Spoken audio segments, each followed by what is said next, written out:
자, 그리고 1974년 9월 중순쯤에요. 지금 계속 이제 워싱턴주에서 있었던 일들을 제가 지금 얘기를 한 거고요. 1974년 9월 중순이 돼요. 9월 중순에 테드가 활동 영역을요, 워싱턴주에서 유타주로 옮겼어요. 근데 왜 옮겼냐면 법학을 공부하려고 워싱턴주 지사한테 추천장을 받은 거예요. 그래서 유타 대학에 입학을 한 거죠. 그러니까 이렇게 보면 되게 멀쩡한 애야. 머리도 좋고 그냥 좀 엘리트야. 스마트한 애야. 근데요, 살인마였던 테드가 유타주에 오고 나서 유타주에서 또다시 젊은 여성들이 실종되기 시작했어요. 자, 실종 사건이 1974년 10월부터 일어났어요. 자, 첫 번째로 실종된 사람이 16살의 낸시라는 여자였거든요. 사진은 제가 보여드리지 않을게요. 아까 사진이 많았기 때문에.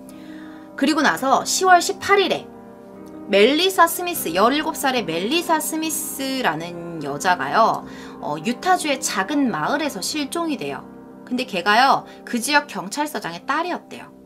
근데 안타깝게도 실종된 지 9일 후에 자신이 자란 곳에서 멀리 떨어져 있는 공원에서 시체로 발견이 되었어요. 그녀는 강간을 당한 상태였고요. 머리가 둔기로 심하게 맞아서 많이 이렇게 이렇게 닫혀 있었대요. 이렇게 깨져 있거나 아마 그랬었나 봐요. 자, 그리고 10월 31일에 로라 에임이라는 또 17살의 여자야. 걔도 유타주에 살고 있는 사람이었는데, 이 로라도요, 얘는 이제 학교를 좀 다니는 애는 아니었어요. 그러니까 같은 마을에서 이제 고등학교를 다니다가 그만뒀던 애야. 그리고 나서 이제 일찍이 좀 사회생활을 시작했던 애였는데, 그날이 아마 할로윈데이였나 봐요. 근데 그 할로윈데이가 있던 밤에 어떤 카페에 가서 놀다가 이제 별로 재미가 없는 거야. 그래서 거기를 나와요. 나와서 한 공원으로 가요. 근데 그녀가 공원으로 가는 모습을 본 게 그녀의 마지막 모습이었어요. 그리고 추수감사절인 11월 27일 앞서 실종됐던 그 멜리사 스미스 있죠? 경찰서장의 딸. 걔랑 같이요, 머세치라는 산맥 속에 있는 강가에서 둘이 같이 시신으로 발견이 됩니다. 자, 이 로라라는 이 여성도요, 둔기로 심하게 얼굴을 맞은 상태였고요. 강간당한 흔적이 있었다고 합니다. 근데 현장에서요, 거기서 만약에 그렇게 둔기로 맞았으면 피가 되게 많아야 되는데 피의 양이 상당히 부족했던 거야. 그래서 경찰은 여기서 죽인 것 같지는 않고 다른 데서 죽여가지고 이쪽으로 옮겼을 것이다 라고 이렇게 추정을 했습니다. 자, 지금 유타주로 얘가 옮겼죠. 자신의 범행 무대를 유타주로 옮겼습니다. 자, 이 차가요, 당시에 얘가 타고 다니던 폭스바겐 비틀이에요. 여러분 이 차 아시죠? 자, 근데 이런 어떤 아까 전에 말씀드렸던 몇 가지 사건 이후에도 테드의 살인 시도는 멈추지가 않았어요. 얘는 완전 중독됐던 거야. 중독된 사람처럼 미친 듯이 돌아다니는 거야. 1974년 11월 8일, 여기가 조금 나 좀 소름 끼쳤어. 이 케이스가 좀 무서워요, 여러분. 캐롤 다론치라는 여성이 있었는데, 이 여성이요, 유타주에 있는 쇼핑몰에서 이제 아이 쇼핑을 하면서 막 시간을 보내고 있었대요. 이제 막 여자들은 돌아다니면서 보잖아, 굳이 안 사도. 근데 보고 있었는데 갑자기 어떤 남자가 자기한테 오는 거야. 오더니만은, 저기요, 혹시 저기 주차장에다 차 세워놓으셨어요? 이렇게 물어보는 거야. 그래서 세워놨었거든, 차를. 근데 이 남자가 하는 말이, 지금 어떤 사람이 당신 차에 들어가려고 막 하다가 저한테 체포가 됐어요. 제가 경찰이거든요. 혹시 도난된 물건이 있을지도 모르니까 저랑 같이 확인 좀 하러 가시겠어요? 이렇게 말을 한 거예요. 그래서 걘 테드였어요, 여러분. 아시겠지만 테드였어. 근데 캐롤이요, 의심스러운 마음에 주차장에 따라가다가, 저기 죄송한데 혹시 경찰이시면 저 신분증 좀 보여주시면 안 돼요? 그랬더니 경찰 배지를 보여줘요. 경찰 맞네? 이러고 간 거야. 자기 이름까지 얘기해줘. 뭐 로즈랜드라고 자기 이름이. 도난품이 있는지를 확인을 막 해요. 옆에서 보고 있었어. 도난품이 없는 거야. 그래서 도난품 없는데요? 그랬더니 그러면은 일단은 그 도둑질 하려고 했던 사람이 체포가 됐기 때문에 캐롤 씨는 경찰서에 가서 좀 진술을 좀 해주셔야 되는데 제 차로 같이 가시죠. 이렇게 된 거예요. 그래서 자신의 폭스바겐으로 데리고 가요. 머리가 진짜 좋은 놈이야. 근데 얘가 뭔가 이상한 거야. 그러니까 얘가 좀 의심이 있었던 애야. 그러니까 내가 항상 말하잖아. 여러분 의심이 좀 많아야 돼요. 이 경찰 배지를 받는데도 불구하고 이제 그 남자의 차로 따라가는 거죠. 가면서 얘가 물어봐요. 저기요, 경찰이라고 하셨는데 이름이 어떻게 되세요? 성함이 어떻게 되세요? 그랬더니 제 이름은 로즈랜드입니다. 그래서 결국에는 얘가 차를 탔어. 얘가 차를 탔어, 그 차를. 근데요, 차를 타고 달리고 있는데 이 여자애가 이제서야 느낀 거야. 뭘 느꼈냐면 남자 옆에 이렇게 앉아있으면 이렇게 숨을 쉬잖아, 옆에서. 근데 술 냄새가 나는 거야. 여러분, 그 술 냄새, 알코올 냄새 아시죠? 술 냄새가 술술 풍기는 거야. 그때부터 뭔가 이상하다. 내가 지금 뭔가 잘못했다는 생각이 드는 거예요. 그리고 이 남자가 근무하고 있다는 경찰서 방향이 아니라 완전 다른 방향으로 가고 있는 거예요. 곧바로 얘는 뭔가 잘못됐음을 직감을 했고요. 이 남자가 잠깐 차를 길 앞으로 세운 사이에, 왜 세우는지 모르겠는데 아마 죽이려고 했을 것 같아. 세운 사이에 차 밖으로 나가려고 했어요. 근데 갑자기 테드가 걔 손목을 딱 잡고 거기다 수갑을 탁 채우는 거야. 그리고 총을 꺼내서 너 죽여버린다. 가만히 있어. 그리고 나서 흉기로 이렇게 막 망치 같은 게 있대요. 그걸로 머리를 내리치려고 했어. 근데 얘가 이 남자 급소를 발로 찬 거야. 미친 듯이 여기다 수갑 하나를 채워서 다행히 여기는 못 채운 거지. 그래서 얘가 막 달려나온 거야. 울면서 막 맨발로 막 나와. 테드가 뒤에서 미친 듯이 쫓아와요. 막 쫓아와. 근데 다행히, 진짜 다행인 게 얘가 길 쪽으로 이렇게 막 달려왔거든요. 근데 그때 어떤 커플이 그 길을 이렇게 지나가고 있었던 거야. 차로 운전을 하고 가다가 얘를 본 거야. 얘가 막 미쳐가지고 막 달려오는 걸 본 거야. 그래서 캐롤이 그 차를 발견하자마자 막 차로 막 뛰어들어요. 막 차를 세워가지고 차 안으로 뛰어들어서 누가 나를 죽이려고 한다고, 너무 무섭다고, 빨리 나 좀 살려달라고 막 그런 거야. 그래서 그 사람들이 얘를 데리고 경찰서에 데려다 줘요. 원래 이제 캐롤이 가려고 했던 그 경찰서겠죠. 그 근처니까 데려다 줘요. 경찰서에 도착한 얘는요, 손에 여기 수갑이 이렇게 채워져 있는 거야. 그러면서 이 상황을 다 설명해요. 그러면서 이 수갑을 보여주면서 여기 경찰 중에 한 명이 나를 죽이려고 했다. 그 경찰 이름이 로즈랜드다. 이러면서 막 자신의 상황을 설명을 해, 울면서. 근데 그 경찰서에는 로즈랜드라는 사람은 없었어요. 자, 이제 이 어떤 경찰을 사칭해서 사람을 죽이려고 했다는 그 소리를 듣고 나서 이제 경찰들이 그 현장으로 가요. 근데 뭐 이미 없겠지. 현장에 있겠어? 아무도 없었어. 근데 한 가지 증거를 발견을 해요. 바로 그 캐롤의 코트에서요, 남자의 혈액형을 알아낸 거예요. 근데 어떻게 그게 혈흔이 묻었나? 하여튼 뭐가 있었는지 모르겠는데 거기서 어떤 증거를 채취를 해가지고 테드의 혈액형을 그 남자의 혈액형을 알아냈어요. 근데 O형이었고요. 테드의 혈액형도 O형이었다고 합니다. 그러니까 결국엔 테드가 한 짓이니까. 자, 근데요, 얘가 진짜 무서운 게 뭔지 알아? 난 준비하면서 진짜 이게 너무 무서웠어. 얘가 캐롤을 못 죽였잖아. 캐롤이 도망갔잖아. 목적 달성에 실패한 거야, 얘가. 어쨌든 실패를 하고 나서 테드가 되게 뭐라 그러지? 오늘 실패했어, 이런 생각이 들었던 것 같아. 얘가 진짜 계획적인 게 뭐냐면 드라마 막 영화 찍는 것처럼 시나리오까지 다 자기가 짠 거야. 시나리오, 대본, 그리고 얘가 만약에 나한테 신분증을 보여달라고 하면 보여줄 소품, 이런 거 다 만든 거야. 근데 어쨌든 실패는 했지. 얘 입장에선 어떻게 보면 오늘 해야 될 일을 못한 거거든. 그러니까 두 다리 뻗고 잠을 못 잘 만한 치욕적인 일이었을 수도 있는 거예요, 자기 기준에서는. 그래서 그랬던 건지 캐롤을 죽이는 것에 실패한 그날 밤에요, 테드는 또 다른 범행 대상을 물색하기 시작했어요. 오데오 가르마를 하고 있는 이 여성, 다른 여성들에 비해서는 조금 약간 통통한 것 같아요. 조금 살집이 조금 있는 것 같기도 한데 아주 어린 소녀예요. 17살의 소녀인 데비 켄트였습니다. 데비 켄트. 데비 켄트는요, 그날 밤에 부모님과 함께 뷰몬트 고등학교에서 하는 연극을 관람을 하고 있었대요. 근데 이제 밤 10시가 넘어가니까 동생이 스포츠 센터에 있었는데 이제 동생을 데리러 가려고, 엄마 나 동생 좀 데리고 올게, 이러고 자리를 뜬 거예요. 떴는데 그 이후에 걔를 본 사람이 없어요. 그 이후에부터 얘를 본 사람이 없어. 데비 켄트가 사라진 거야. 부모도 얘를 못 보고 동생도 못 봐. 누나 안 왔는데? 부모가 이상해서 주차장에 가봤어요. 근데 데비 켄트의 차가 있는 거야, 그대로. 근데 뭔가 이상했어. 경찰에 신고를 했어요. 근데 그때 이제 뭐 주변 사람들을 다 이제 어떤 인터뷰를 했겠죠, 경찰이. 근데 그 뷰몬트 고등학교 연극을 연출했던 연출가가요, 어떤 남자가 자신한테 도움을 요청했었다는 거예요. 근데 그 남자가 자기한테 도움을 요청했는데 자기는 거절을 했던 거죠. 그러니까 이 여자가 희생될 수도 있었던 거죠. 그죠? 그리고 어떤 학부모는 이런 말을 해요. 데비 켄트가 자리를 뜰 때, 공연장에서 자리를 떴을 때쯤에 학교 밖에 폭스바겐 비틀이 이렇게 빠져나가는 걸 봤다는 거죠. 그걸 봤다고 누군가 얘기를 해요. 폭스바겐을 봤다, 이렇게. 그리고 여기서도 결정적인 증거가 발견이 돼요. 뭐냐면 주차장에서 경찰이 조그만 열쇠를 하나 발견을 해요. 근데 그 열쇠가 뭐였냐면 수갑 열쇠였어요. 수갑 열쇠. 근데 그날 저녁에 테드한테 죽을 뻔했다가 살아났던 캐롤 있죠. 차에서 뛰어나왔던 애.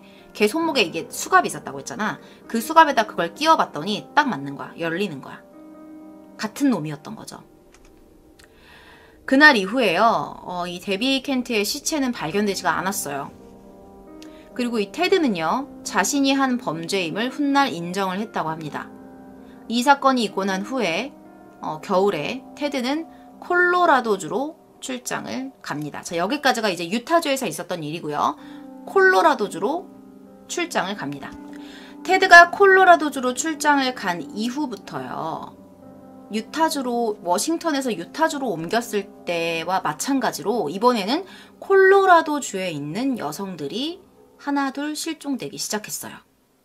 약 5개월 동안 5명의 여성이 실종됐고요. 이 중에는 시신으로 발견된 사람도 있고 그렇지 못한 사람도 있었다고 합니다.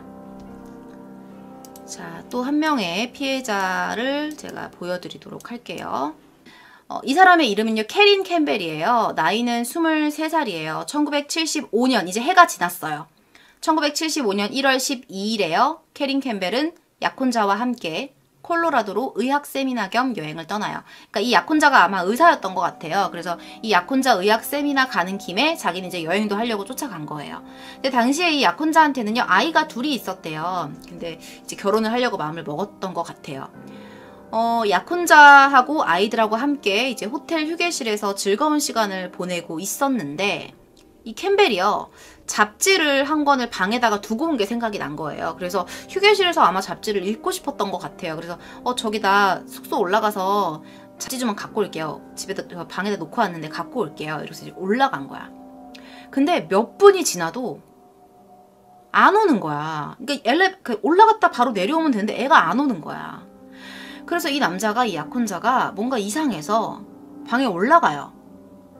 근데 방에 올라왔었다는 흔적도 없어. 캠벨이 없는 거야. 그래서 경찰을 불러요. 경찰이요, 호텔의 모든 방을 다 뒤져봐요. 근데 없는 거야. 없어. 아무리 찾아봐도 없는 거야. 그리고 결국 한 달 정도 시간이 흐르고 나서요, 호텔과 한 몇 마일 정도 떨어진 곳에서요, 이 캐린 캠벨이 벌거벗겨진 채 발견이 됐어요. 근데요, 그녀의 시신에서 발견된 몇 가지 특징이 있었는데 그 특징들이 워싱턴주와 앞서 발생한 유타주, 지금 워싱턴에서 유타에서 일로 온 거잖아요. 그 워싱턴이랑 유타에서 발생된 그런 피해자들에서의 그런 어떤 특징과 좀 비슷했다고 해요. 근데 당시 사건 현장에서 발견된 어떤 물적 증거나 이런 것들은 거의 없었다고 합니다. 쓸만한 증거가 없었다는 소리겠죠. 자, 그리고 나서 실종 사건들이 발생했다고 했는데 그 이후에요, 1975년 3월 정도에 테일러 산맥 숲속에서 그 직전해 1974년에 실종됐던 여성들의 시신이 계속 차례차례 발견이 돼요. 그리고 그 주변을 계속 수색을 해요. 그러니까 왜냐면 시신이 하나 발견됐으니까 그 주변도 이제 수색을 했던 거야. 근데 그 주변에서 3구의 시신이 또 추가적으로 발견이 됩니다. 모두 다 워싱턴 지역에서 실종됐던 여성들이었어요. 앞서 언급했던 것처럼요, 호텔에서 실종됐던 요 캐린 캠벨, 이 여성은요, 이 여성의 사건 이후에 콜로라도주에서 약 4명의 여성들이 추가적으로 실종이 됐고요. 그 중에 시신으로 발견된 이도 있지만 안타깝게도 끝까지 발견이 되지 않은 이들도 있었습니다. 자, 이게요 이제 콜로라도 주까지 와서 얘가 범행을 저지른 이야기예요. 자, 이제부터는요 이 테드가 어떻게 검거가 됐는지 검거 과정에 대해서 이야기를 해보도록 할게요.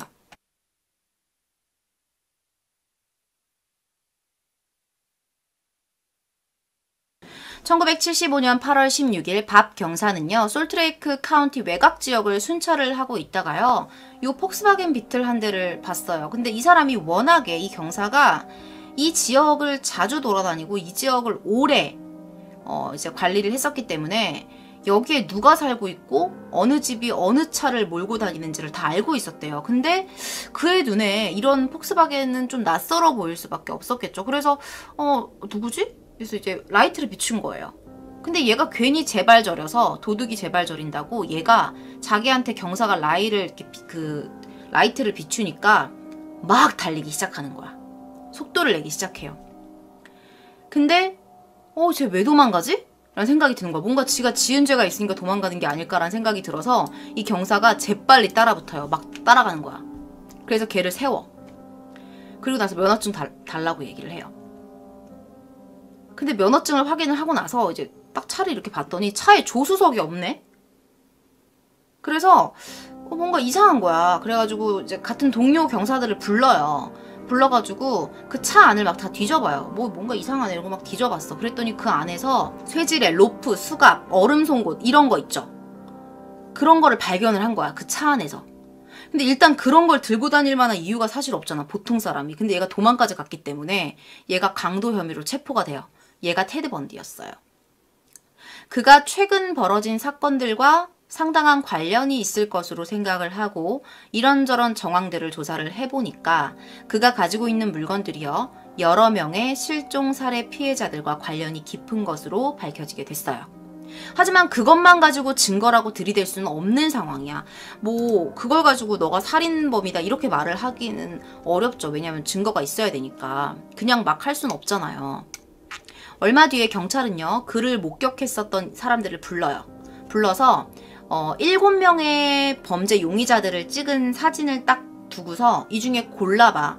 네가 목격했던 사람이 누구야? 하고 골라봐라고 했더니 사람들이 다 테드 번디를 찍은 거예요.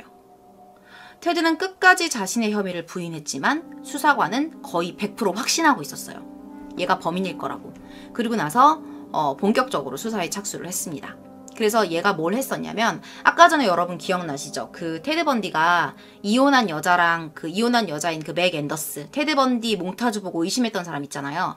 그 사람에게 연락을 취했어요. 경찰 쪽에서 먼저 연락을 했네요. 처음에는 맥 앤더스가 신고를 했고 그 다음에 가을에는 이제 얘가 연락을 취한 거죠. 그래서 그런 상황에서 이제 맥 앤더스와의 인터뷰가 수사에 엄청난 도움이 될 것이다 라고 경찰이 생각을 했으니까 연락을 했겠죠. 그녀는 수사관들하고 인터뷰를 하는 가운데 상당한 심리적 압박을 느꼈어요. 하지만 최선을 다해서 수사에 도움이 될 만한 정보들을 제공을 했습니다. 자, 그녀는요 이런 얘기까지 해줬어요. 그하고 평소에 동거를 했으니까 이제 관계도 있었겠죠. 그런 어떤 성생활에 대해서 말을 했는데 이 테드가요 좀 정상적인 관계에는 만족을 느끼지 못했고요. 어떤 설정을 해야 되는 거야. 예를 들면 나는 주인이고 너는 노예야. 약간 이런 설정을 해놓은 관계에서만 되게 상당한 크게 만족을 느꼈다고 합니다. 그 여자를 지배하는 거. 너는 하녀야. 약간 이런 거 있죠. 그리고요, 본인이 테드의 방에서 발견했던 물건들에 대해서 이제 얘기를 해줘요. 거기에 뭐가 있었냐면, 깁스를 만들 수 있는 석고 있죠. 소석고, 자귀, 이런 것들을 봤고, 그리고 테드가 실제로 사마미시 호수, 아까 워싱턴에서 그 호수가 있죠. 그 호수에 갔었고, 일주일 후에 두 여성이 동시에 실종되었다는 기사, 아까 기억나시죠? 그 여자 2명. 그 기사를 자기가 접했다라고 말을 해요. 자, 그리고요, 수사를 계속 하던 중에 희생자들이 실종됐던 마을 근처에서 테드가 신용카드로 기름을 넣었었다라는 사실이 밝혀져요. 그런데 병원을 뒤져봐도 팔이 부러졌다는 기록은 없었는데 팔에 깁스를 하고 다녔잖아요. 그 모습을 본 친구들도 있었다. 이런 증언들을 통해서 테드가 범죄를 저질렀다는 사실이 점점 명확해졌어요.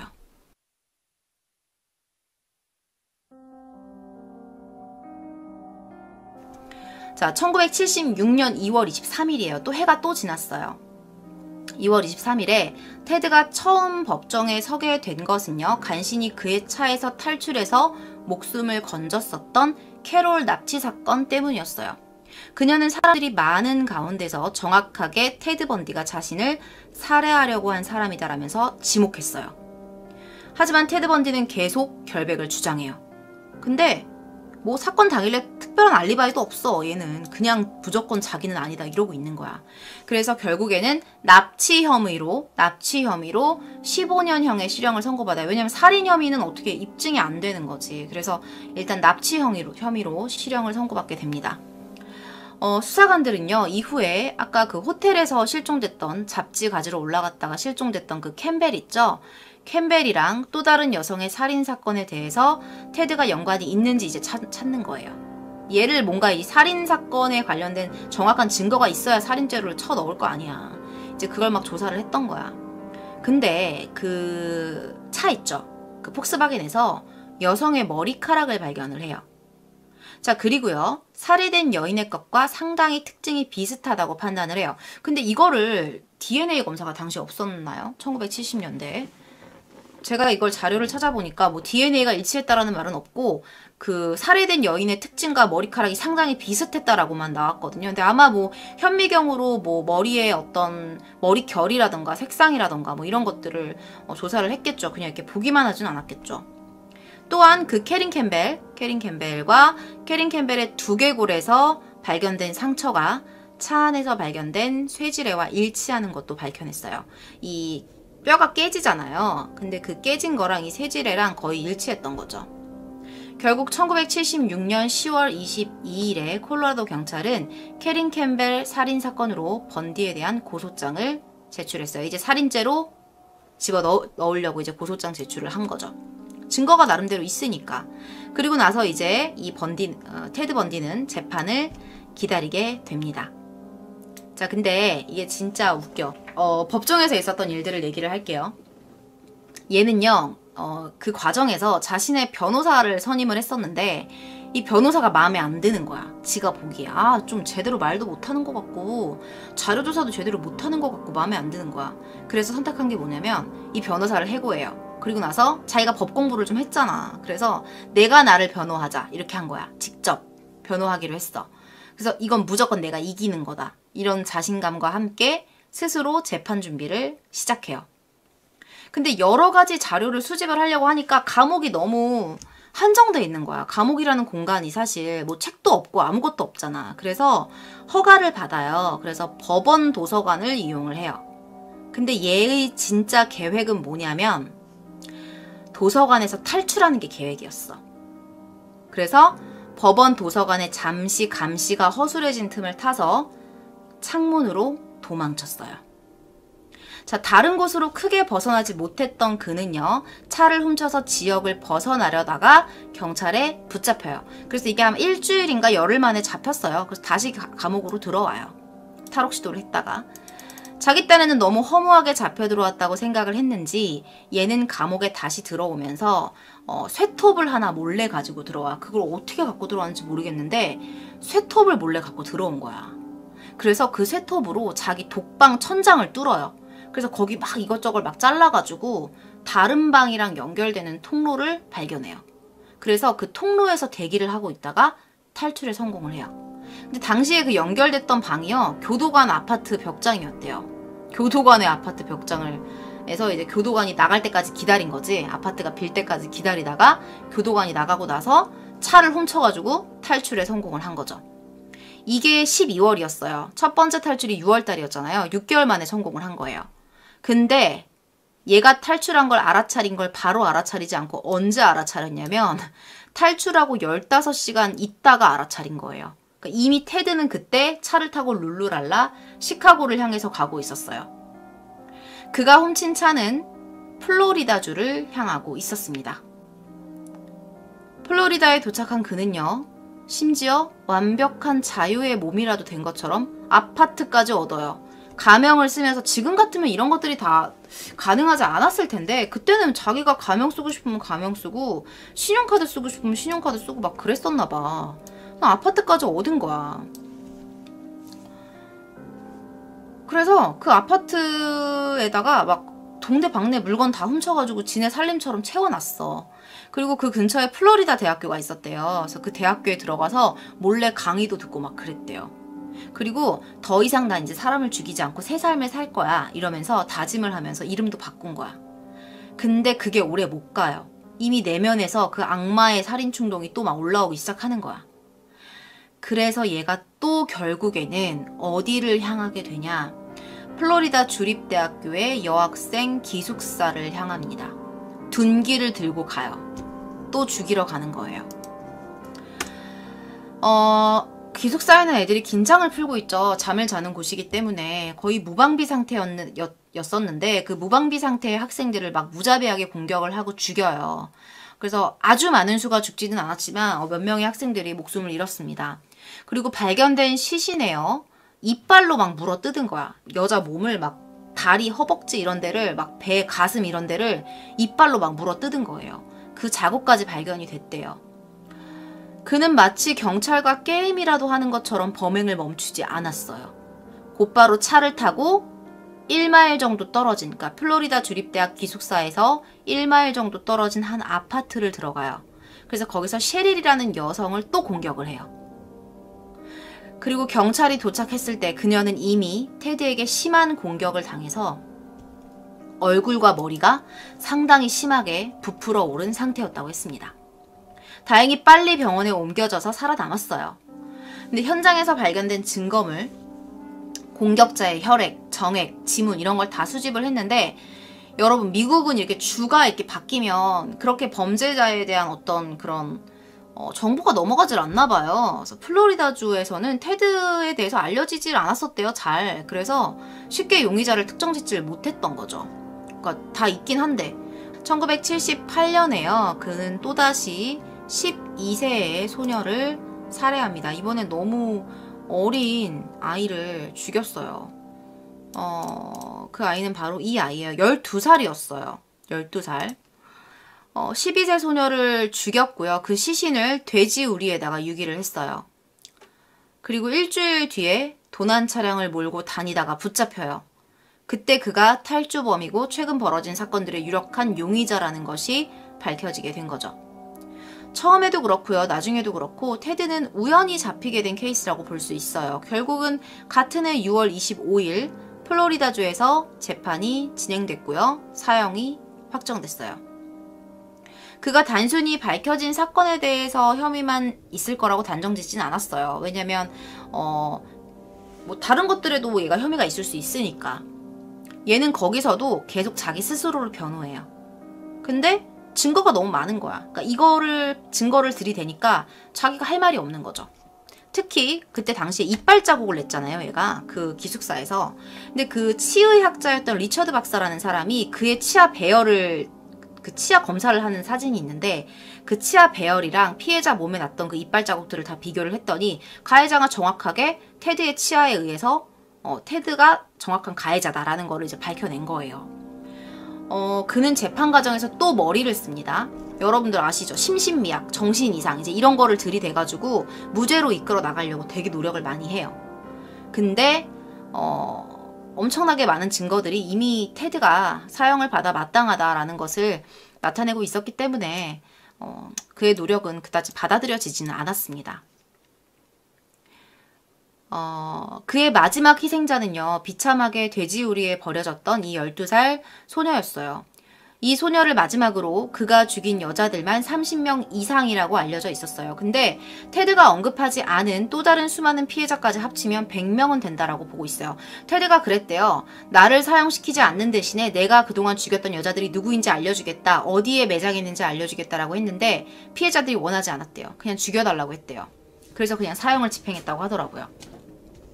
당시 테드의 이런 끔찍한 살인 행위가 알려졌음에도 그의 우체통에는요. 수많은 여자들의 팬레터가 가득했대요. 그를 옹호하면서 그는 결백하다 이런 주장을 하는 거야. 미친 거지. 심지어 그의 전 직장 동료였던 캐롤이라는 여성은요, 플로리다주로 이사까지 해가지고 테드가 누명을 쓴 거다라면서 그를 도왔고, 그들은 연인 사이가 됐대요. 근데 이 캐롤이요, 아까 전에 왜 몽타주 보면서 너랑 닮았다고 놀렸던 직장 동료 있었잖아. 그 여자애 같아. 근데 걔가 끝까지 이제 누명을 쓴 거라고 아마 얘기를 했던 것 같아. 아까 그 12살짜리 아이 죽었잖아요. 그 마지막 희생자 킴벌리 리치의 사망 2주기이자 그녀에 대한 사건 판결이 있었던 재판장에서 테드가 그 재판장에 나와 있었던 이 캐롤이라는 여자한테 청혼을 해요. 나랑 결혼해줘. 그리고 그 청혼을 받아들여서 둘이 결혼을 하기로 했어. 그래서 어떻게 가능했는지는 모르겠는데 얘네들 사이에 딸도 생겨요. 걔 친딸인지 뭔지 모르겠지만 딸이 생겼다고 하더라고요. 결혼을 하고 딸을 낳았는데도 많은 여성들, 그러니까 정신이 나간 여자들이죠. 이제 그런 여자애들이 팬심으로 계속해서 이 테드를 찾습니다. 그리고 면회까지 왔대요.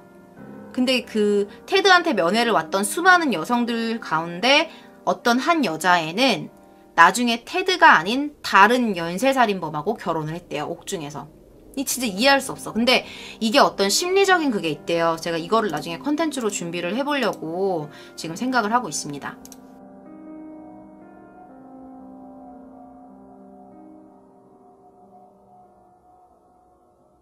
이 사진은요, 법정에서 얘가 증거물을 가지고 놀고 있는 거예요. 그러니까 얘는 사이코패스야. 사이코패스야. 후에 밝혀진 바에 의하면 테드는 자신의 동거녀와 살고 있는 집의 벽장에다가, 그 맥 앤더스 아시죠? 그 맥 앤더스하고 동거했던 그 집 벽장에다가 피해자의 신체 일부를 유기하기도 했다고 합니다. 그리고 자신이 유기했던 시체가 있는 곳에 다시 찾아가서 시체에게 몹쓸 짓을 하기도 했습니다. 뭘 했는지는 여러분들도 아실 거예요. 연쇄살인범들은요, 대부분 자신이 생각하는 특정한 타겟이 있다고 알려져 있어요. 테드의 경우에는 젊고 예쁜 중산층의 백인 여성, 그리고 특히나 머리가 약간 가르마가 5대5인 여성들, 그런 여성들을 골라서 범행을 저질렀어요.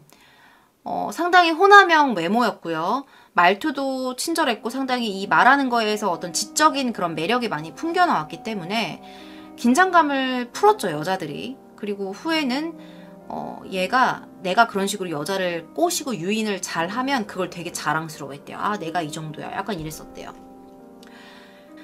그가 5대5 가르마의 여성들을 골라 죽인 이유는 전 여자친구인 스테파니에 대한 복수심 때문일 것이다 라는 의견도 있어요. 근데 한쪽에서는요, 모든 사람들이 그런 헤어스타일은 아니었거든요. 그렇기 때문에 단지 이건 그냥 취향 문제였을 것이다 라고 얘기를 하는 사람들도 있었습니다. 다른 연쇄살인범들처럼 그에게도 죄책감을 느끼는 능력은 없었어요.